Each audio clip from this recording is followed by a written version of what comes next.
హల్లెలూయా. దేవుని వాక్యంలోనికి వచ్చేద్దాం. మత్తయి సువార్త 6వ అధ్యాయము 9వ వచనము నుండి 13వ వచనం వరకు మరొకసారి బిగ్గరగా చదవండి. కాబట్టి మీరు ఇలాగూ ప్రార్థన చేయుడి, పరలోకమందున్న కాబట్టి మీరిలాగూ ప్రార్థన చేయుడి, మీ పరలోకమందున్న మా తండ్రి, నీ నామము పరిశుద్ధపరచబడును గాక, నీ రాజ్యము వచ్చుగాక, మీ చిత్తము పరలోకమందు నెరవేర్చున్నట్లు భూమి అందును నెరవేరును గాక.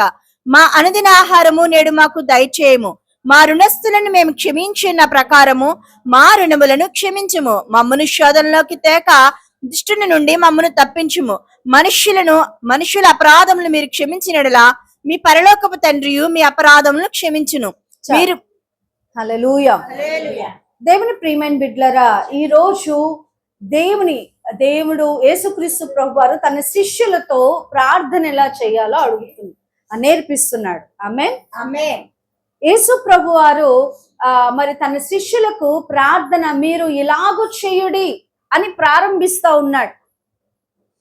మేము ప్రార్థన ఎలా చేయాలయ్యా అని డౌట్ శిష్యులకు వచ్చింది కాబట్టి శిష్యులు అడుగుతున్నారు, మేము ఎలా ప్రార్థన చేయాలి అని అంటే ప్రార్థన ఎలా చేయాలో నేర్పిస్తున్నాడు. ప్రార్థన అంటే అది ఏదో పుస్తకము చదవటము కాదు, లేకపోతే పేపర్లో అంత స్క్రిప్ట్ రాసుకొని అది చదవటము కాదు.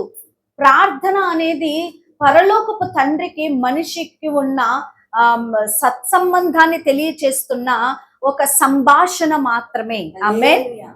పరలోకపు తండ్రితో మనం మాట్లాడుతున్న మాటలే ప్రార్థన. ఆయనకి మనకున్న అనుబంధం.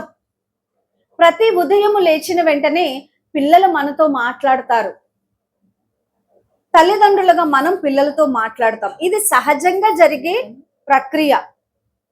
పిల్లలు మనతో మాట్లాడకపోతే ఏంటి పిల్లోడు లెగిసిన వెంటనే మాట్లాడట్లేదు, పాప లెగిసిన వెంటనే మాట్లాడట్లేదని మనం ఆలోచిస్తాం కదా.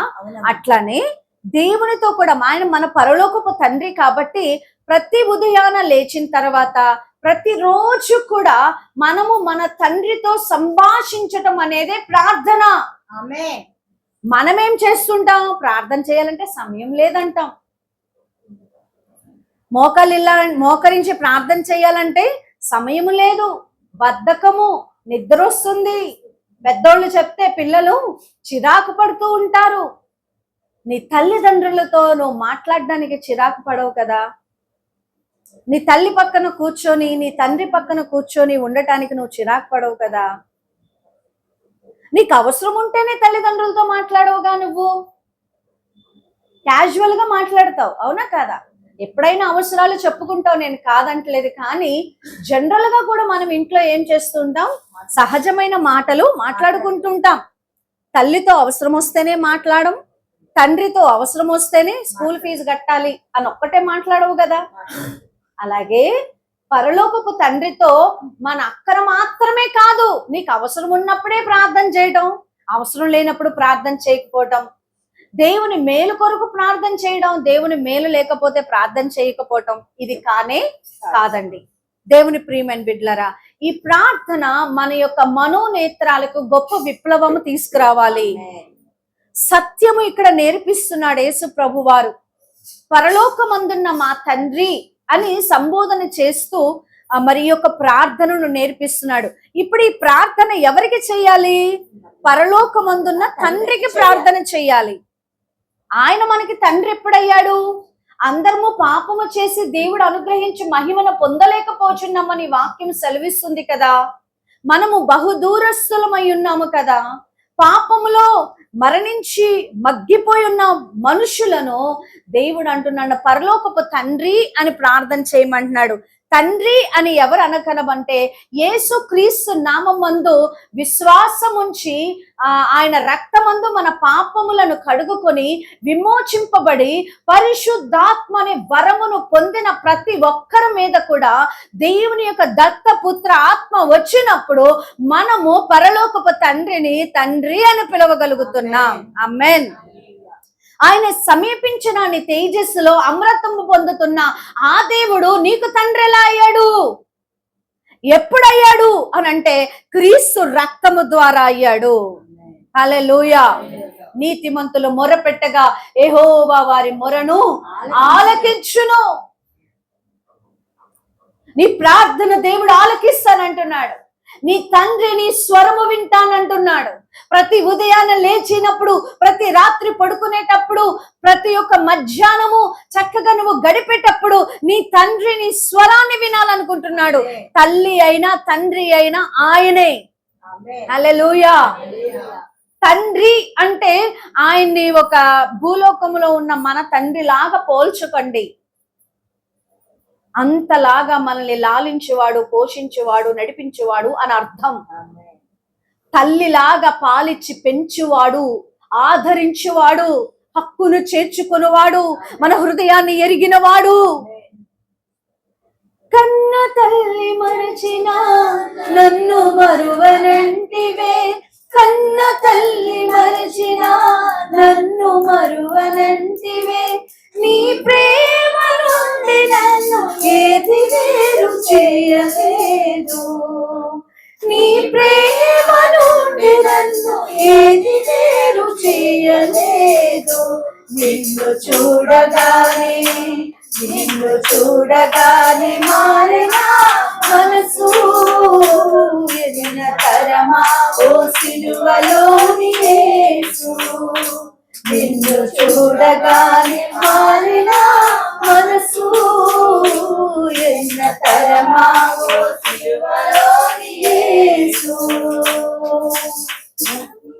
సాగరాలు పొంగిన, పర్వతాలు కృంగిన, సాగరాలు పొంగిన, పర్వతాలు కృంగిన, నీ అనుమతి లేని నాడు తల వెంట్రుకరాల తంతివే, నీ అనుమతి లేని నాడు తల వెంట్రుకరాల తంతివే. నిన్ను చూడగానే మారిన మనసు ఎదిన తరమా ఓ సిలువలోని యేసు. నిన్ను చూడగానే మారిన మనసు ఎదిన తరమా ఓ సిలువలోని యేసు. శ్రమలు ఎందుకంటిని, బ్రతుకు వ్యర్థమంటిని, శ్రమలు ఎందుకంటిని, బ్రతుకు వ్యర్థమంటిని, నీ ప్రేమలోనే తెలిసి శ్రమకు కూడా అర్థముందని, నీ ప్రేమలోనే తెలిసి శ్రమకు కూడా అర్థముందని. నిన్ను చూడగానే మారిన మనసు ఎన్న తరమా ఓ సిలువలోని యేసు. నిన్ను చూడగానే మారిన మనసు ఎన్న తరమా ఓ సిలువలోని యేసు. ఒకవేళ భౌతిక తండ్రి సరిగా నిన్ను పట్టించుకోలేకపోవచ్చు, బాధ్యతగా నిన్ను చూడకపోవచ్చు, నీకు కావలసిన అక్కర్లు ఒకవేళ తన యొక్క అసమర్థతను బట్టి చూడలేకపోవచ్చు. కానీ దేవుడు అసమర్థుడు కాదు. ఆయన పరిపూర్ణమైన తండ్రి, బాధ్యత కలిగిన తండ్రి. ఆయన మనల్ని పట్టించుకొని మనల్ని పోషించగలిగినటువంటి తండ్రి. ఒకవేళ మన తల్లి మనల్ని ఆదరించలేకపోవచ్చు, నీ కర్మకు నువ్వే పోవే అని అన్నుండొచ్చు.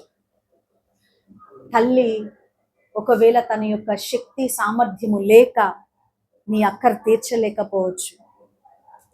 నువ్వు అవసరములో ఉన్నప్పుడు తల్లి నీ ఇంటికి రాలేకపోవచ్చు. ఒకవేళ నిన్ను మరచి ఉండొచ్చు నీ తల్లి.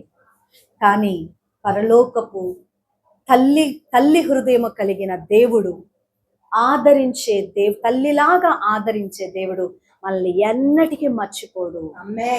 తన హక్కున చేర్చుకుంటాడు, తన హత్తుకుంటాడు, ముద్దు మీకు వచ్చే వరకు ఎత్తుకుని లాలిస్తాడు ఆయన. ఆమేన్. హల్లెలూయా, హల్లెలూయా. దేవుని ప్రియమైన బిడ్డలారా, ఇప్పుడు ఈ యేసుక్రీస్తు ప్రభువారు తన శిష్యులకు ప్రార్థన నేర్పిస్తున్నాడు.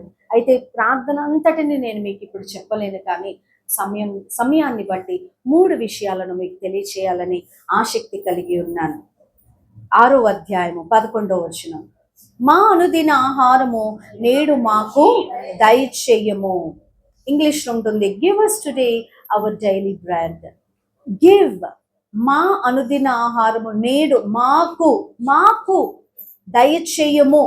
గివ్ అనేది ఇంగ్లీష్ లో ఫస్ట్ వర్డ్ అన్నమాట, అది దయచేయము. గివ్ అని అంటే ఏంటంటే ఒకరిని అడుగుతున్నాం మనం. ఆమేన్. దయచేయము అంటే ఒకరిని దయచేయమని అడుగుతున్నాం. ఏమని అడగమని యేసు ప్రభువు వారు తన శిష్యులకు చెప్తున్నాడు అని అంటే, give us today our daily bread. ఈ రోజు ఆహారము మాకు దయచేయము, మా అనుదిన ఆహారము. దేవుడు మనతో చెప్తున్న సత్యం ఏంటంటే అనుదినము ఆయన మీద మనం ఆధారపడాలని చెప్తున్నాడు. ప్రతిరోజు ఆయన మీద ఆధారపడి ఆయన్ని అడగాలి మనము. దయచేయము అంటే everyday source is in God. దేవునిలోనే మనకి ఆ యొక్క నిధి ఉన్నది, సోర్స్ ఉన్నది. మనకి మన అక్కర్లు తీర్చేటువంటి దేవుడు మనకున్నాడు. ఎప్పుడు అడగాలట? ప్రతిరోజు అడగాలంట. ఆమేన్. అర్థమవుతుందా మీకు? ఈ రోజు ఆహారం ఈ రోజు అడగాలి. అనుదినము ప్రతిరోజు మాకు దయచేయండి అని అడగాలట. ఇది ఏమి తెలియచేస్తుందంటే దేవుడి మీద మనం ఆధారపడాలని, హీఈస్ అవర్ సోర్స్ అని మనకు తెలియచేస్తా ఉన్నది. ఆమేన్. హల్లెలూయా. సో దేవుని ప్రియమైన బిడ్డలారా, ఇది ఆయన మీద ప్రతిదినం ఆధారపడటానికి అవకాశం అవుతుంది. రేపటి గురించి చింతించొద్దు అని దేవుడు ఎందుకు చెప్పాడు? దీని నిమిత్తమే. రేపు ఏమి జరగబోతుందో, రేపు ఏమి తిందామో, రేపు ఏమి తాగుదామో అని మీరు చింతించొద్దు. ఆకాశ పక్షులు చూడుడి, అవి విత్తవు, కోయవు, కొట్లలో కూర్చుకునవు, అయినను దేవుడు వాటిని పోషించట్లేదా? వాటిని పోషించే దేవుడు నిన్ను పోషించగలడు. రేపు ఏమి సంభవింపబోతుందో నీవు ఆలోచించొద్దు, అది నీ పని కాదు. ఈ రోజు మా అనుదిన ఆహారము నేడు మాకు దయచేయం. ఈ రోజు ఆహారము కోసం మనం దేవుని మీద ఆధారపడాలి. ఈ రోజు మనం అడగాలి. ప్రతిరోజు అడిగే ప్రక్రియ అది. ఆమేన్. నీ బియ్యపు డ్రమ్ములో బియ్యం ఉన్నంత మాత్రాన నువ్వు తినేసి సంతోషిస్తావని కానీ కాదు. డాక్టర్ అంటాడే, నీ బియ్యం 25 కేజీల కట్ట, నీ యొక్క తెల్ల రైస్ నీ ఇంట్లో ఉంది, అది తీసి పక్కన పెట్టి బ్రౌన్ రైస్ అంటే మళ్ళీ ఇంకో 2 కేజీలు కొనుక్కుంటావు. బియ్యము, కూరగాయలు ఫ్రిడ్జ్ నిండా ఉన్నంత మాత్రాన నువ్వు ఆహారం తినవు. భోజనం చేసి సంతోషించుట అంటే దేవుని యొక్క అనుగ్రహం. ఆమేన్. హల్లెలూయా. ఇంటి నిండా అన్నీ ఉంటాయి కానీ మనసు బాగోదు తినటానికి కదా. చాలా సార్లు కొన్నిసార్లు మనం ఏం చేస్తామంటే అలుగుతాం. కొన్నిసార్లు మన పొట్టని మనం ఏం చేస్తూ ఉంటామంటే అణిచివేసుకుంటూ ఉంటాం. ఎందుకు? ఎదుటి వారి మీద కోపముతో. మన అలుగుడు ఎదుటి వాళ్ళు వినాలని. వాస్తవంగా చెప్పనా, మన అలుగుడు ఎవరికి లెక్కలేదు. మనము దేవుడు అంతే. దేవుని ప్రియమైన బిడ్డలారా గమనించండి. మాకు దయచేయము అనేది ఇక్కడ దయచేయము అనేది దేవుని మీద ఆధారపడటం నేర్పిస్తుంది. మాకు ఎవరికంటున్నాడు? మాకు అంటే ప్రతి కుటుంబములో నాకు అనే ప్రార్థన చేయకూడదు, మాకు అనే ప్రార్థన చేయాలి. సంఘములో మాకు అనే ప్రార్థన చేయాలి. Telling about communion. ఒకరు ప్రార్థన చేసుకోవడం, ఒకరు అడగటం, కలిసి ఉండటం. ఒకవేళ దేవుడు నీ ప్రార్థనకు జవాబిస్తే నువ్వు మరొకరి ప్రార్థనకు నువ్వు జవాబుగా మారాలి. అదే దేవుడు మన దగ్గర నుంచి ఎక్స్పెక్ట్ చేస్తున్నాడు. నాకు అనే స్వార్థం అనేది ఉండద్దు, మాకు అని ప్రార్థన చేయాలి. సంఘంలో ప్రార్థన చేస్తే సంఘంలో ఆహారం కోసం ప్రార్థన చేయాలి. ఇంట్లో ప్రార్థన చేస్తే ఇంటి వారందరికీ కూడా ఆహారం కోసం ప్రార్థన చేయాలి. ఒకవేళ ఒక ఫెలోషిప్ మనం పెట్టుకుంటుంటే ఆ స్నేహితుల యొక్క ఫెలోషిప్లో మాకు అని మనము ప్రార్థన చేయాలి. ఆహారం అడిగినా, రక్షణ అడిగినా, మారుమనసు అడిగినా, ఏది అడిగినా, దేవుని దగ్గర నుంచి ఏది అడిగినా కమ్యూనియల్ గా ఉండాలి. అంటే మన స్వార్థంతోనే మనము కాదు, మనం ఇతరులకు దీవెనకరంగా మారాలని దేవుడు మన దగ్గర నుంచి ఎక్స్పెక్ట్ చేస్తున్నాడు. ఆమేన్, హల్లెలూయా.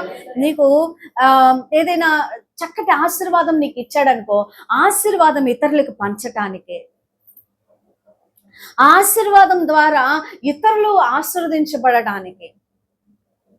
పాత నీరు వెళ్ళిపోతా ఉంటే దేవుడు కొత్త నీరు పెడతాడు. నువ్వు పాత నీరు పెట్టుకొని పెట్టుకొని పెట్టుకొని నా ప్రాణమా తినుము తాగుము సుఖించమైతే పాత నీరు ఏమైపోద్ది? కుళ్ళిపోతుంది, వాసన కొడుతుంది. దేవుని యొక్క ప్రిన్సిపల్ ఎప్పుడు ఇచ్చుట. ఆమేన్. ఇచ్చుట ఇచ్చుట ఇచ్చుట. కొత్త నీరు నింపబడుతుంది, అది దీవెనకరముగా ఉంటుంది, అద్భుతంగా ఉంటుంది. ఆమేన్, హల్లెలూయా. దేవుని ప్రియమైన బిడ్డలారా, ప్రతిరోజు మనము తినే ఆహారానికి, ప్రతిరోజు మనము ఏదైతే దేవుణ్ణి అడుగుతున్నామో అన్ని కూడా దేవుణ్ణి అడగాలి. ఒకసారి మనం చూసినట్లయితే నిర్గమకాండము 16వ అధ్యాయము 19 నుంచి 20 వచనాలను మనం చదివినట్లయితే, నిర్గమ 16, 19 నుంచి 20. మరియు మోషే దీనిలో ఏమీ ఉదయము వరకు ఎవ్వరును మిగుల్చుకొనకూడదని వారితో చెప్పాను. అయితే వారు మోషే మాట వినక కొందరు ఉదయము వరకు దానిలో కొంచెము మిగిల్చుకొనగా అది పురుగు పట్టి కంపు కొట్టెను. మోషే వారి మీద కోపపడగా. చాలు, హల్లెలూయా. దేవుని ప్రియమైన బిడ్డలారా, ఇప్పుడు నిర్గమకాండములో మరి మన కొత్త నిబంధనలో యోహాను రాసిన సువార్తలో యేసుప్రభు వారు అంటున్నారు, పరలోకం నుండి వచ్చిన మన్నాను నేనే అంటున్నాడు. ఈ మన్నాను అనుదినం అనుభవించాలి మనం. నేను 10 సంవత్సరాల క్రితం ప్రార్థన చేశాను, 10 సంవత్సరాల కింద దేవుడు నా ద్వారా అద్భుతాలు చేశాడు అంటే కుదరదు. ఇప్పుడేం చేస్తున్నాడు మరి? ఇప్పుడు నువ్వు దేవునితో సహవాసంగా ఉన్నావా? Every day. నీకు గత అనుభవం ఎందుకమ్మా? ఈరోజు అనుభవం ఉందా లేదా? గత అనుభవాలు రక్షించవు. ప్రతిరోజు దేవునితో అనుబంధం, నూతన అనుబంధం. రేపు అనేది నేను ఈరోజు గడపట్లేదుగా, రేపు రేపే, ఈరోజు ఈరోజే. నిన్నటి గడిపేసి ఇటు వచ్చేసా, ఇక నిన్నటి కోసం నువ్వు ఆలోచించు. నిన్న రేపు వద్దు, ఈరోజు డైలీ. దీన్నే ప్రతిరోజు. హల్లెలూయా. రేపటి కోసం ఈరోజు ఆడవద్దు, జరిగిన దానికోసం ఈరోజు ఆడవద్దు. ఈ రోజు చింత ఈ రోజే, రేపు చింత రేపే. పాత నిబంధన గ్రంథంలో మోషే అంటున్నాడు, పరలోకము నుంచి ఆకాశం నుండి దేవుడు మనకు మన్నాను కురిపించబోతా ఉన్నాడు. మీరు చక్కగా మీరు ఎంత కడుపార తింటారో అంతవరకు తినండి, కానీ ఏమి దాచుకోవద్దు, ప్రతిరోజు దేవుడి పైన ఆధారపడాలి అంటాడు. కానీ వీళ్ళు ఏం చేస్తున్నారు? కొంచెం కొంచెం కుండల్లో దాచుకుంటున్నారు. ఈరోజు సగం తిని ఇంకో సగం దాచుకుంటుంటే పొద్దున్నకేమైంది? పురుగు పట్టింది. నువ్వు ఈరోజు దాచుకున్నావు, రేపు ప్రార్థనకి ఇంకా విలువేమన్నా ఉంటుందా? దేవుడి మీద నువ్వు ఆధారపడతావు. నా కొండలో మన్నా ఉంది, ఇంకా నువ్వు దేవుడిని అడుగుతావా? అడగవు. పొద్దున్నే తలుపు తెరిచి ప్రభువా మన్నాను కురిపించు అని అడగాలి. You have to depend upon the Lord every day. నువ్వు గడిచిన కాలంలో ఆధారపడ్డావు, ఆ ఎక్స్పీరియన్స్ తో ఇప్పుడు జీవించుకో.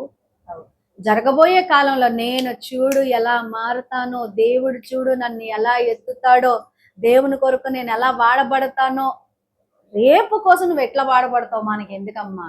ఈ రోజు నువ్వు దేవుని కోసం వాడబడుతున్నావా లేదా అనేది చాలా ప్రాముఖ్యమైనది. హల్లెలూయా, హల్లెలూయా. దేవుని ప్రియమైన బిడ్డలారా, యేసుక్రీస్తు ప్రభువారు ఈ రోజు మనం ఆయన మీద ఆధారపడాలి. హల్లెలూయా. అయితే యేసుక్రీస్తు ప్రభువారు అంటున్నారు, ఆయన మన్నా అయి ఉన్నాడంట. ఆయన ఈ లోకములోనికి మన్నాగా వచ్చినప్పుడు ప్రతిరోజు ఆయన అనుభవించాలి. అర్థమవుతుందా? ఇప్పుడు మన అవసరతలు దేవుణ్ణి ఎప్పుడెప్పుడు అడగాలి? ప్రతిరోజు. మనకి ప్రతిరోజు ఏం అవసరం ఉంటాయి?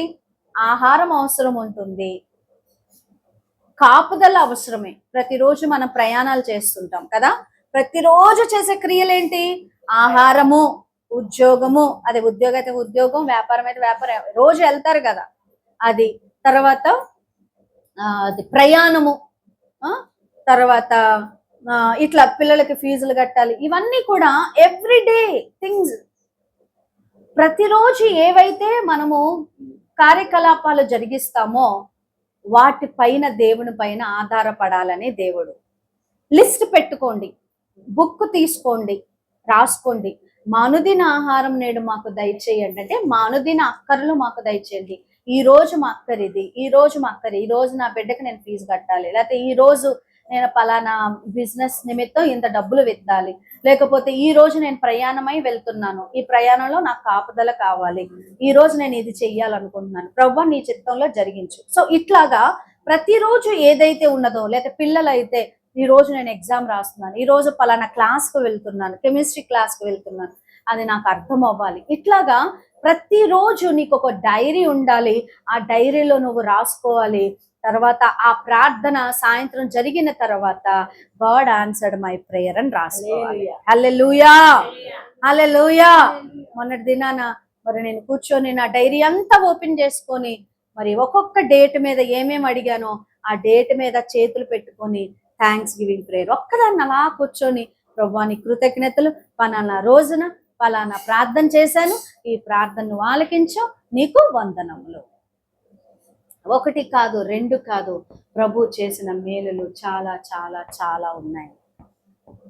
దేవుని ప్రియమైన బిడ్డలారా, ప్రతి దినము మనకు అవసరాల నిమిత్తం ఎవరి మీద ఆధారపడాలి? దేవుని మీద ఆధార. రేపటికి నాకు ఉందలే అని అనుకుంటే ఉరికి పట్టిపోతుంది. జాగ్రత్త. ఏ దినానికి ఆ దినం మనము ప్రార్థన చేయాలి. ఆమేన్, హల్లెలూయా. సంఘము కూడా మనం జ్ఞాపకం చేసుకోవాల్సింది ఏంటి అని అంటే, ప్రతి రోజు కూడా దేవుడే సంఘాన్ని పోషిస్తూ ఆయన నడిపిస్తాడు అనే విషయాన్ని మనము జ్ఞాపకం చేసుకోవాలి. ఆమేన్. 11వ వచనం అంతటితో అయిపోయింది. 12వ వచనం రెండోది, మా రుణస్థులను మేము క్షమించి ఉన్న ప్రకారము మా రుణములను క్షమించండి. దేవునికి స్తోత్రం. హల్లెలూయా, హల్లెలూయా. దేవుని ప్రియమైన బిడ్డలారా, మా రుణములను ఒక్కసారి చూద్దాం. లూకా రాసిన సువార్త 11వ అధ్యాయము 4వ వచనాన్ని ఒకసారి చదువుదాం. మా పచ్చి ఉన్న ప్రతి వారిని క్షమించి ఉన్నాము కనుక మా పాపమును క్షమించుము, మమ్మల్ని శోధనలోకి తేకము అని పలుకునని వారితో చెప్పాను. చాలు. యేసుక్రీస్తు ప్రభు వారే స్వయంగా చెప్తున్న మాటలు ఏంటంటే, మా కచ్చి ఉన్న ప్రతి వానిని క్షమించుచున్నాము గనుక మా పాపములు క్షమించుము. మా రుణస్థులను మేము క్షమించి ఉన్న ప్రకారము. మన రుణములను ఎప్పుడు మన రుణములు ఎప్పుడు క్షమించబడతాయి అంటే మన రుణస్థులను మనం క్షమించినప్పుడు. అర్థమవుతుందా? When we forgive others, we will receive forgiveness. ఇది సూత్రం, బిబ్లికల్ సూత్రం, పరలోకపు సూత్రం. దేవుని వాక్యం సెలవిస్తుంది, మనము వస్త్రములు కప్పుకోవాలి.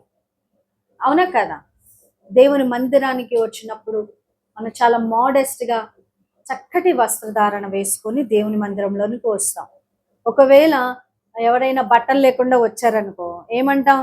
పిచ్చి పట్టిందా, మెంటలోడా, పిచ్చోడా, రోడ్డు మీద తిరిగే బికారోడా, మతి స్థిమితం లేదు అంటాం. అవునా కదా? రోడ్ల మీద బట్టలు లేని వాళ్ళని మనం చూస్తున్నప్పుడు పాపం బట్టలు లేని మతి స్థిమితం లేదు అని అంటాం కదా. మతి స్థిమితం ఉన్నవాడు క్రమంగా వస్త్రధారణ చేసుకొని వస్తాడు కదా. అలాగా cloth your self with humility అని బైబిల్ చెప్తుంది. విధేయత తగ్గింపుతో నీవు వస్త్రధారణ చేసుకోమంటున్నాడు. దేవుని సన్నిధానంలోకి వచ్చినప్పుడు మనం ఏం చేయాలి? తగ్గింపు అనే వస్త్రాలను వేసుకోవాలి, వినయము అనే వస్త్రాలను వేసుకోవాలి. దాస్య స్వరూపములో యేసు వచ్చాడు. మనం ఒకరికొకరము దాసులము, ఒకరిని ఒకరము గాయపరుచుకోవడానికి మందిరంలోకి రాకూడదు. ఒకవేళ బట్టలు లేనివాడు మందిరంలోనికి వస్తే వీడికి మతి స్థిమితం లేదు అని అంటున్నాం కదా. తగ్గింపు, దీనత్వము అనే వస్త్రధారణ చేసుకోకపోతే కూడా మనకి కూడా ఆత్మ సంబంధమైన మతి స్థిమితం లేదని చెప్తూ ఉంటారు. దేవుని ప్రియమైన బిడ్డలారా, గమనించండి, మనం ఏం చేయాలంట? దీనత్వము అనే వస్త్రాన్ని ధరించుకోవాలి.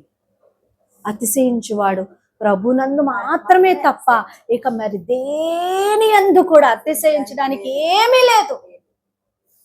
సుంకరి ప్రార్థన చేస్తున్నాడు, అయ్యో పరలోకపు తట్టు నా కనులు ఎత్తుటకైనను నేను పాత్రుడను కాను, ప్రభువా నీ యొక్క కృప దయచేయని ప్రార్థన చేస్తున్నాడు. దేవుని ప్రియమైన బిడ్డలారా, అహంకారము, గర్వము, వేషధారణ, నటన ఇవి దేవుని సన్నిధిలో పని చెయ్యవు. దేవుడు బట్టబయలు చేస్తాడు. నువ్వు స్కాన్ చేయబడినప్పుడు నీ శరీరంలో ఉన్న గుండె ఆకారం నీకు తెలీదు, లంగ్స్ ఊపిరితిత్తుల ఆకారం నీకు తెలీదు, నీ కాళ్ళు స్కాన్ చేసినప్పుడు నీ కాళ్ళు షేప్ ఎలా ఉన్నదో నీకు తెలీదు. కానీ స్కాన్ చేసిన తర్వాత ఆ ఊపిరితిత్తులు ఇవన్నీ కూడా మన స్కాన్లు ఎలా చూస్తే మనకేం అర్థం కాదు, కానీ ఓకే మన రిప్స్ ఇలా ఉన్నాయా అని చూస్తాం కదా. అంతకంటే తేటగా దేవుడు మనల్ని చూస్తాడట. మన హృదయము ఆయన ఎదుట బట్టబయలవుతుంది. మనుషులు వివిధ రకాలుగా ఆత్మ సంబంధమైన పరిధిలో ఉంటున్నాడు. క్రైస్తవుడా, నువ్వు దీనత్వం కలిగి ఉండటానికి పిలువబడ్డావు. Dress yourself with humility, not with the proud. గర్వము, అహంకారము. మా అమ్మమ్మ మాకు నేర్పించే సూత్రం, తన కోపమే తన శత్రువు. ఎప్పుడైనా పిల్లలుగా అమ్మమ్మల మీద చిరాకు పడతాం కదా. మా అమ్మమ్మ ఎప్పుడు పాటలు పాడడం, గట్టిగా వాక్యం చదువుకోవడం చేసేది. కొత్త నిబంధన బైబిల్ అంతా అసలు చదువుతానే ఉంటది రోజంతా గట్టిగా బొమ్మ ఎదురుగుండా కూర్చొని. ఆ ఊరుగా మా మళ్ళీగా పద్దాగా చదవమంటాం అనండి. చిరాకు పడితే వెంటనే అనేది, అరే అని చేయి పట్టుకొని చెప్పు నాతో, తన కోపమే తన శత్రువు. కోపము దేవుని నీతిని నెరవేర్చదు. ఉద్రేకము దేవుని నీతిని నెరవేర్చదు. క్షమించటం అనేది గొప్ప వరము. హల్లెలూయా. క్షమించటం అంటే అర్థం ఏంటి అని అంటే, ఏమి జరగలేనట్టు తల తిప్పుకోవటం కాదు. అక్కడ ఏం జరగలేదు అని తల తిప్పుకోవటం కాదు. అక్కడ జరిగింది, కానీ నేను క్షమించుకున్నా. అక్కడ ఆ వ్యక్తి జీవితంలో, నా జీవితంలో, వారిద్దరి మధ్యన, మా ఇద్దరి మధ్యన జరిగింది, కానీ నేను క్షమించుకున్నా అని యేసయ్యతో చెప్పడం. క్షమించుకొని ఏం చేయాలి? విడిచిపెట్టాలి. దానికి తగిన ఫలము నువ్వు పొందుతావు. నువ్వు క్షమించబడతావు. నీవు క్షమించబడటం వలన నీకు ఆరోగ్యం వస్తుంది. ఎవరైతే క్షమించుకోరో వారిలో గర్వము, అహంకారము, అపవాదికి సంబంధించిన ప్రతి క్రియ ఉంటుంది వాళ్ళల్లో. మనం ఎదగటానికి అవకాశం లేనే లేదు. ఆత్మ సంబంధమైన పరిధిలో మనం అంచులంచులుగా ఎదగాలి అని అంటే, మా రుణస్థులను మేము క్షమించిన ప్రకారం. ఈ ఉదయకాల సమయమున మీ రుణస్థులు ఎవరు? మీ రుణస్థులు ఎవరు? ఎవరికి మీరు అచ్చిగా ఉన్నారు? క్షమించుకుందాం, అప్పుడు మనం క్షమించబడతాం. దేవుడు ప్రతిదినం చేయమంటున్నాడు ఈ విషయాన్ని. ఇది బిబ్లికల్ ప్రిన్సిపల్, దేవుని యొక్క సూత్రం ఇది. మనము క్షమించబడటానికి, దేవుని చేత క్షమించబడటం అంటే ఎంతో ధన్యత. నీ పాపాలు క్షమించబడాలా? నీ అవిధేయత క్షమించబడాలా? నీకు రక్షణ కావాలా? క్షమాపణ అనే వరమును పొందుకోవాలా దేవుని దగ్గర నుంచి? అయితే ఆ వరాన్ని ఎక్సర్సైజ్ చేయి నువ్వు మెండుగా. అప్పుడు మనుషులు నీకు చీమినెత్తురు లేదంటారు, చులకన చేస్తారు. ఎన్ని అనినా ఏం పట్టించుకోదు, పడుతుంది అంటారు. నాశనానికి ముందుల గర్వం నడుస్తుంది. గర్వం నడుస్తుందా, ముందుల నాశనం అనే గోతుంది. జాగ్రత్త. It's okay. ఎదుటోళ్ళు పడితే పడ్డారు, మనం పడకుండా ఉంటే చాలు. హల్లెలూయా, హల్లెలూయా. మౌనం, మౌనం, అంతే. మౌనం అన్నానే కానీ అజ్ఞానం అని నేను చెప్పలేదు, అజ్ఞానం అని చెప్పలేదు. జ్ఞానము లేక జనులు చెరపట్టబడుతున్నారు అని యెషయా అంటున్నాడు. ఎస్, అజ్ఞానం కాదు, జ్ఞానములోనే క్షమాపణ ఉంటుంది, జ్ఞానములోనే దేవుడి మీద ఆధారపడటం ఉంటుంది. ఇదే జ్ఞానం, దేవుని చేత క్షమించబడటం, సత్యము. ఆమేన్, హల్లెలూయా, హల్లెలూయా. దేవుని ప్రియమైన బిడ్డలారా, ఒకరికొకరు ఏం చేయాలంట? క్షమించుకోవాలంట. చూద్దాము మత్తయి సువార్త 7వ అధ్యాయము 11వ వచనంలో మనం చూసినట్లయితే, పరలోకమందున్న మీ తండ్రి తన అడుగు వారికి అంతకంటే ఎంతో నిశ్చయముగా మంచి ఈవులను ఇచ్చును. ఆమేన్. పరలోకమందున్న మన దేవుడు మనకేమిస్తాడట? మంచి ఈవులు ఇస్తాడంట. ఖచ్చితంగా మంచి ఈవులలో ఒక వరం ఏంటంటే క్షమించటం అనేది కూడా మంచి ఈవి, పరలోక సంబంధమైన వరం అది. గ్రహం స్టీన్స్ గారు ఆయన్ని, తన పిల్లలను ఒరిస్సాలో ఆ యొక్క జీప్ లో పరిచర్య చేసి నైట్ టైం వచ్చిన తర్వాత జీప్ లో రాత్రికి రాత్రి మరి కిరోసిన్ వేసి తగలపెట్టినప్పుడు ఇంత చంటి పిల్లలు 6 సంవత్సరాలు 8 సంవత్సరాల పిల్లలు తండ్రితో పాటు కౌగిలించుకొని ఆ కాలుతున్నప్పుడు అంట బయట నుండి చూసిన వాళ్ళు తండ్రి అంట పిల్లల్ని ఇట్లా పట్టుకొని ప్రార్థన చేస్తూ ఉన్నాడంట. భయపడకండరా, మనం ఇప్పుడు ఏసై దగ్గరికి వెళ్తున్నామని ప్రార్థన చేశారో ఆ తండ్రి నాకు తెలియదు. అయితే కూతురు భార్య బయట ఉండి వాళ్ళు అంటున్నారు, నా భర్తను నా పిల్లలని చంపినటువంటి వారిని నా ప్రభు క్షమించమన్నాడు కాబట్టి నేను క్షమిస్తున్నాను అన్నాడు. హల్లెలూయా. ఈ రోజుకి అక్కడ సేవ జరుగుతుంది. ఒకవేళ క్షమించకపోతే ఈ దేశం నుంచి ఆ దేశం వెళ్ళిపోయే వాళ్ళు, దేవుని పిలుపు ఆవిడ ద్వారా జరిగేది కానీ కాదు. క్షమించటంలో ఎంత గొప్ప దేవుని పరిచర్య కొనసాగుతుంది అనేది చాలా ప్రాముఖ్యం. సంఘంలో ఒకరి పట్ల ఒకరు దీనత్వం కలిగి ఉండాలి, ఒకరికొకరు అప్పగించుకోవాలి అని ఉంటుంది. సంఘంలో ఏమవ్వాలంట? ఒకరినొకరు అప్పగించుకోవాలి. దేవుని వాక్యం అదే సెలవిస్తుంది. ఒకరికొకరు దాసులముగా ఉండాలి అని అంట. నేను చెప్పింది వినాలి అంటే కుదరదు. ఒకరి మాట ఒకరు అభిప్రాయం తీసుకొని సరి అయిన ఆలోచనలకు రావాలి. హల్లెలూయా. ఒకరికొకరు ఏం చేయాలి? ప్రార్థన చేసుకోవాలి. ఒకరి కన్నీటితో ఒకరు ప్రార్థన చేసుకోవాలి. ఒకరు బాధ్యతలో ఒకరు ఉండాలి. స్వార్థ ప్రియులు, ఇప్పుడు ఉన్నదంతా స్వార్థం. స్వార్థం. నా ఆహారం నాకు దయచేయి అని ఇక్కడ వాక్యం నేర్పించట్లా, మా ఆహారం మాకు దయచేయి అంటే community. We are living in community. సొసైటీలో మనం ఉన్నాం కాబట్టి మనము సొసైటీకి మేలుకరంగా మనం జీవించాలి. హల్లెలూయా. అది రెండవది. అది ఏం చేస్తుందంటే దేవుని మీద ఆధారపడేలాగా చేస్తుంది. మొట్టమొదటిది ఆహారము, రెండవది రుణస్థులను క్షమించటం అనేది దేవుని యొక్క వరముగా మన జీవితంలో పనిచేస్తుంది. 13వ వచనం, మమ్మును శోధనలోనికి తేక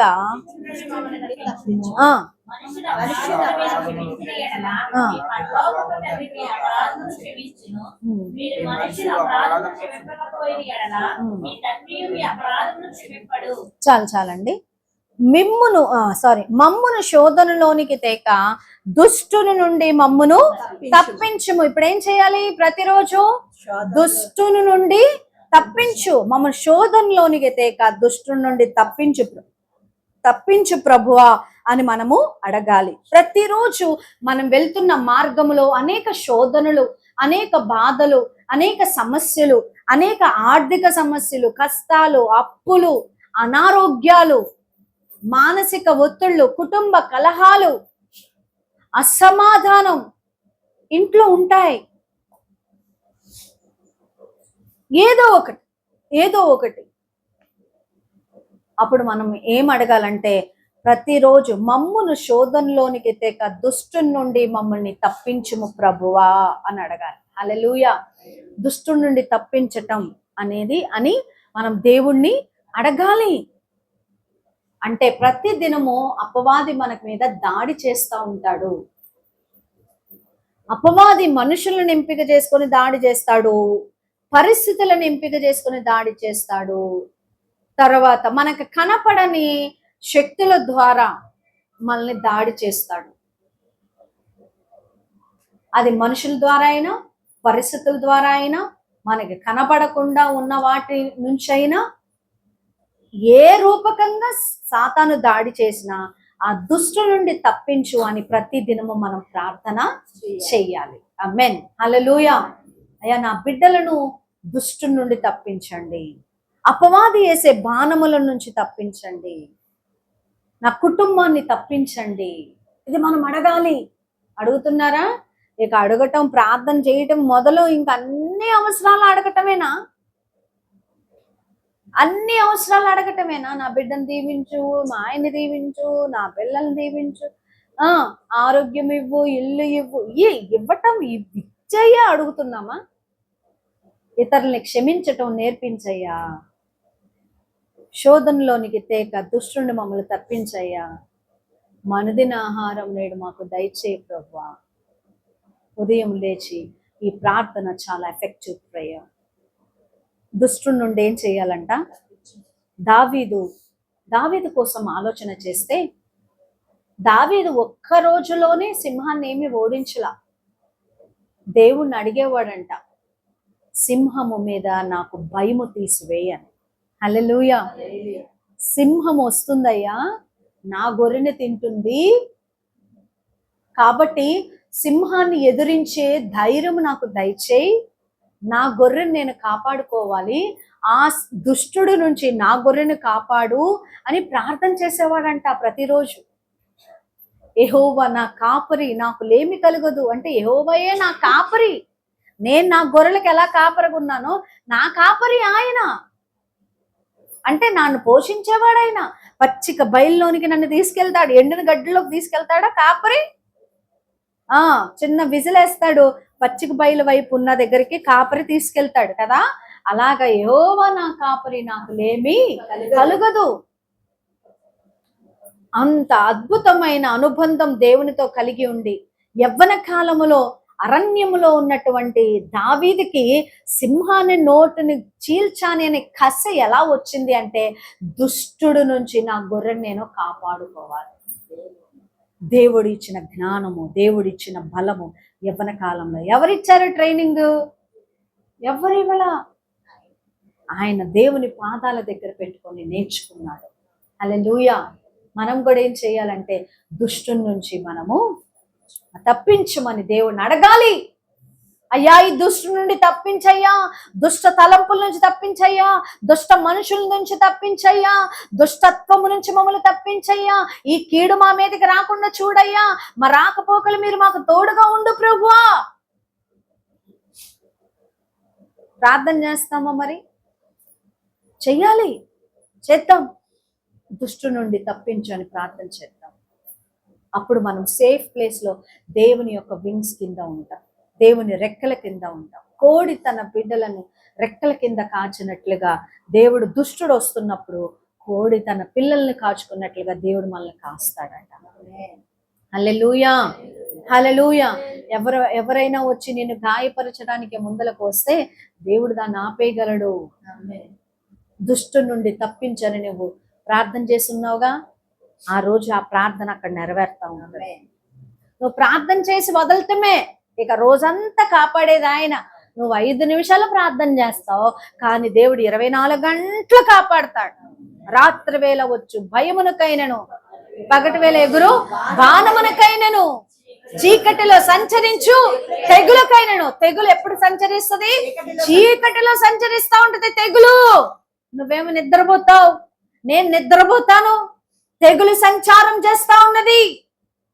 ఆ తెగుల నుంచి తప్పించగలిగిన వాడు దేవుడు. ఇశ్రాయేలును కాపాడువాడు కునుకుడు, నిద్రపడు. ఆయన నిన్ను కాపాడతాడు. నీ పాదములకు రాయి తగలకుండా వారు తమ చేతుల మీద మిమ్మల్ని ఎత్తి పట్టుకుందరు. నీవు నాగుపాములను, కొదమ సింహములను త్రొక్కెదవు. దేవుని వాక్యం సెలవిస్తుంది. అపవాదిని మనము త్రొక్కుతాం.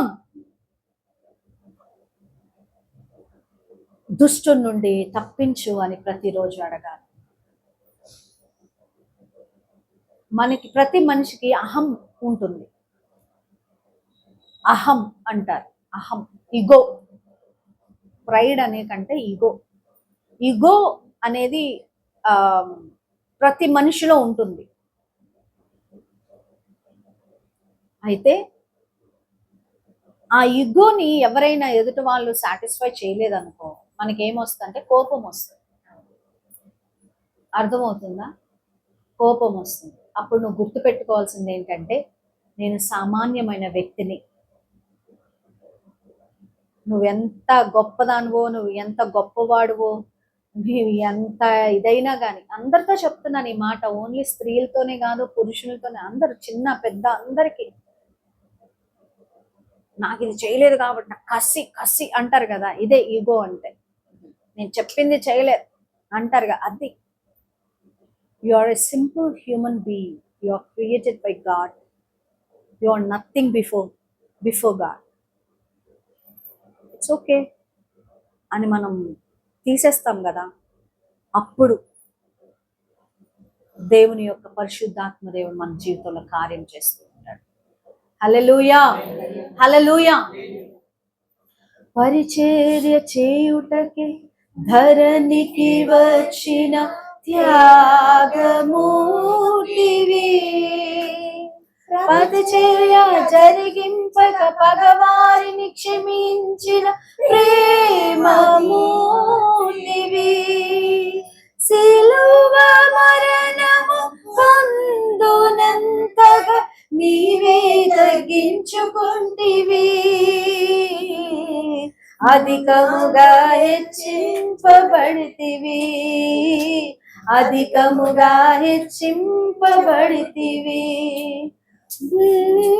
అవిధేయత తొలగించుమయా, నీ దీన మనసు కలిగించుమయా,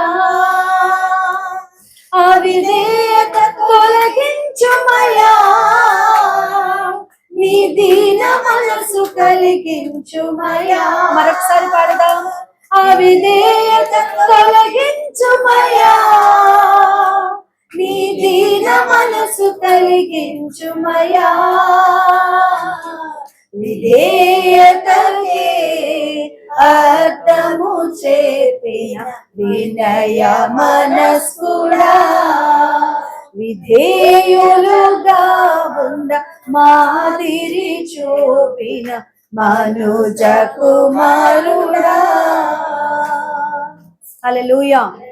విధేయతకు అర్థం నేర్పించాడు. శిష్యులతో అంటున్నాడు, అయ్యా మీలో ఎవరికైనా నాయకుడిగా ఉండాలి అనుకుంటే మొట్టమొదట వాడు దాసుడై ఉండాలి. That is heavenly principal.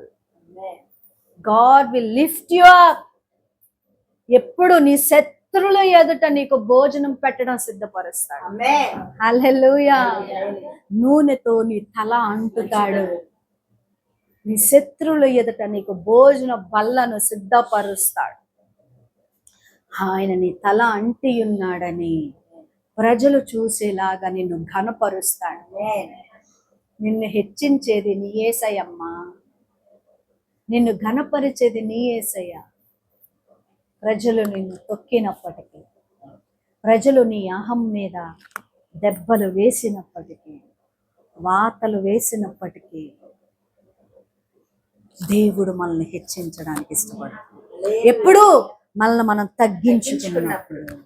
తన్ను తాను తగ్గించుకున్నవాడు హెచ్చింపబడను, తన్ను తాను హెచ్చించుకున్నవాడు ఏం చేస్తాడు? తగ్గించబడతాడు. యాకోబు ప్రార్థన చేస్తున్నాడు, పెనూయేలులో ప్రార్థన చేస్తున్నాడు, ప్రార్థన చేసి దేవునితో పోరాడుతున్నాడు. ఓ నీవు నన్ను ఆశీర్వదిస్తేనే తప్ప నేను వదలను. ఆ ప్రార్థనకు ఉన్న కారణం ఏంటంటే భయము. భయము నన్ను చంపేస్తాడు నా అన్న, భయము. కానీ నువ్వు నా పితరుల దేవుడైన అబ్రహాము దేవా, ఇస్సాకు దేవా, నన్ను నీవు ఆశీర్వదిస్తేనే నేను నీ కాళ్ళు వదులుతాను, నీ పాదాలు పట్టుకున్నాను, ఓ నిన్ను వదలను వదలను వదలను వదలను. పట్టుదల ప్రార్థన, చేయి పట్టుదల ప్రార్థన. నిన్ను దీవించే వరకు ఆయన పాదాలు వదలకు, ఆయన పాదాలు కడుగు కడుగు కడుగు. అద్భుతాలు జరుగుతాయి. 40 సంవత్సరములు అరణ్యములో తిరిగినటువంటి ఆ యొక్క ఇశ్రాయేలీలు 41 సంవత్సరములో పాలు తేనెలు ప్రవహించే దేశంలోనికి వాళ్ళు వెళ్ళారు. హల్లెలూయా. వారి ప్రార్థన దేవుడు ఆలకించాడు. 40 రోజులు యేసు ప్రభు వారు ఉపవాసం ఉండి ప్రార్థన చేశాడు. 41 రోజు పరలోకము నుండి దేవదూతలు వచ్చి ఆయనకి పరిచారం చేశారు. ఓడిపోయిన సంవత్సరాలు ఉంటాయి, ఓడిపోయిన దినాలు ఉంటాయి. అయితే ఓడిపోయిన ప్రతి గడియ, నువ్వు అనుభవించే ప్రతి ఓటమిలో నువ్వు ప్రార్థన చేయి, దేవుణ్ణి అడుగు. నీ యొక్క యుద్ధాలు దేవుడు చేయటం ప్రారంభిస్తాడు. Hallelujah, hallelujah. God will do your battle. దావీదు అంటున్నాడు, యుద్ధం నాది కాదయ్యా, నేనైతే ఓడిపోతాను. యుద్ధం గొలియాతు ఎదురుగుండా యెహోవాది. హల్లెలూయా. ఆ రాయి ఎక్కడ తిరిగి కొట్టాలో దేవుడు, పరిశుద్ధాత్మ దేవుడు గుర్రి పెట్టి కొట్టాడు. అంతే, గుర్రి పెట్టి కొట్టాడు. We don't know how to do battle. అసలు మనకు తెలియదు. మన వేళ్లకు యుద్ధాలు నేర్పించేది దేవుడు. ప్రార్థనే, దేవుని దగ్గర నువ్వు ప్రార్థన చేయి. ఏలియా ప్రార్థన చేస్తున్నాడు, ఆకాశం నుండి అగ్ని కురిపించబడింది. డెఫినెట్ గా నువ్వు విరిగి నలిగిన హృదయముతో ప్రార్థన చేస్తే నువ్వు పొందుకుంటావు, నువ్వు పొందుకుంటావు, నువ్వు పొందుకుంటావు. సరి అయిన సమయములో దేవుడు నీకు జవాబు ఇస్తాడు. God will answer every prayer. ప్రతి ప్రార్థనకు దేవుడు జవాబు ఇస్తాడు. నువ్వు రాసి చూడు. దేవుని యొక్క సేవకురాలుగా నేను తెలియజేస్తున్నాను. ఫస్ట్ హ్యాండ్ టెస్టిమోనీ నాదే. ఏదైతే నీ అవసరం ఉన్నదో రాయి, బుక్లో డేట్ అయ్యి, నీ హృదయాన్ని రాయి. అక్కడ నువ్వు నీ తండ్రిని ఏం అడుగుతున్నావో రాయి. జవాబు వచ్చిన రోజున నువ్వు ఏం అడిగావో, జవాబు ఎలా ఇచ్చాడో దేవుణ్ణి నువ్వు మహిమపరచకపోతానన్నాడు. ఆమేన్. God will answer your prayer. He will hear our prayers. ఆయన మన ప్రార్థనలు వింటాడు. ఆయన మందిరము సమస్త జనులకు ప్రార్థన మందిరం అనబడనని వాక్యం సెలవిస్తుంది. మన హృదయాలు పంచుకోవడానికి. నట్టింట్లో ఏడవకే, బయటకు పో అంటారు. దేవుని మందిరంలోకి రండి, నట్టింట్లో ఏడవండి, దేవుని పాదాలు పట్టుకొని అడగండి. యాకోబు అంటాడు, నువ్వు నన్ను ఆశీర్వదిస్తేనే కాని నన్ను వదలవా, తెల్లారిపోతుంది, అందరూ చూస్తూ ఉంటారు, ఇంకా లేక నేను వెళ్ళిపోవాలి అని అంటే, అయినా నేను వదలను అంటే పేటను ఒక్క కొట్టు కొడితే అయినా బలహీనతలో కూడా ప్రార్థన చేశాడు. అంటున్నాడు, వరేవా యాకోబు, నువ్వు దేవునితో పోరాడిన వాడవి. హల్లెలూయా. మనుషులతో దేవునితో పోరాడి గెలిచావు నువ్వయ్యా. నువ్వు గెలిచావు, నువ్వు గెలిచావు. దేవుడు నిన్ను గెలిపిస్తాడు. నీ చెయ్యి పట్టుకొని లేవనెత్తుతాడు. నీ తల కింద పెట్టనివ్వడు, నీ తల ఎత్తుతాడు. God will bless you. హల్లెలూయా. కాబట్టి వేసారిపోవద్దు, అడగటానికి విసుకుపోవద్దు. ఈరోజు 3 విషయాలు నేర్చుకున్నాం. అనుదినము ఆహారము కోసం మనం దేవుణ్ణి అడగాలి. అంటే ప్రతిరోజు అక్కర కోసం దేవుణ్ణి అడగాలి. మీరందరూ పూల వ్యాపారం చేస్తారు, ఈ రోజు పువ్వులు ఈ రోజే. హల్లెలూయా. ఈ రోజు వ్యాపారం ఈ రోజే, ఈ రోజు ఆహారం ఈ రోజే. Every day morning get up, early in the morning get up. ప్రతి రోజు ఉదయం లే, సూర్యుడు ఇంకా రాకమునిపే నిలువు మోకాళ్ళు వేయి, 2 చేతులు ఇచ్చి సరెండర్ చేసుకో. ఈ రోజు నీకు అర్పించుకుంటున్నానయ్యా, మా అనుదిన ఆహారం నేడు మాకు దయచేయి. మా బిడ్డలను కాపాడు, మా రుణస్థులను నేను క్షమించే హృదయాన్ని నాకు దయచేయి. దుష్టు నుండి నన్ను తప్పించు, నా కుటుంబాన్ని తప్పించు, నా సంఘాన్ని తప్పించు, నా స్నేహితులను తప్పించు. నీ కోసము కాదు, నీ అందరి కోసము కూడా నువ్వు ప్రార్థన చేయటం ప్రారంభించాలి. ఖచ్చితంగా దేవుడు నీ ప్రార్థనకు జవాబిచ్చిన తర్వాత నా ప్రార్థన వల్లే నేను గెలిచాను, జవాబిచ్చిన దేవుని వల్ల గెలిచాను. నీ ప్రార్థన వల్ల నీకేం రాదు. నువ్వు గెలవాలంటే నువ్వు ప్రార్థన చేయాలి. ప్రార్థన చేసిన తర్వాత వచ్చిన జవాబు దేవుని కృప వల్ల వచ్చింది. ఎందుకంటే అడిగిన వాళ్ళలో శక్తి లేదు, కానీ దయచేసిన దాని దేవునిలో శక్తి ఉన్నది. కాబట్టి ఆయన మహిమని ఎక్కడ దొంగిలించదు. నేను ప్రార్థన చేశాను కాబట్టే అనేది వద్దు. ఎందుకంటే నువ్వు దేవుడువా, నీ ప్రార్థన నీ అంత నువ్వు ఘనపరుచుకోవాలి. కొన్నిసార్లు తెలియకుండానే మళ్ళీ మనం ఘనపరుచుకుంటూ ఉంటాం. I don't like to praise. దేవుణ్ణి మహిమపరుద్దాం. ఆమేన్, హల్లెలూయా. పరిశుద్ధాత్మ దేవుడు ఈరోజు ఈ వాక్యం ద్వారా మన హృదయాల్లో ఆయన వాక్యము నాటి మనల్ని బలపరచును గాక. ఆమేన్. ప్రార్థన చేసుకుందాం. యేసయ్యా, నీ స్వరూపములోనికి మమ్మల్ని మార్చండి. నీ చేత మేము దీవించబడాలి అని అంటే నీ యొక్క వాక్యం ఎలా సెలవిస్తుంది అలా జీవించుటకు కృపలను గ్రహించండి. మా రుణస్థులను మేము క్షమించి ఉన్న ప్రకారం మా రుణములను క్షమించండి.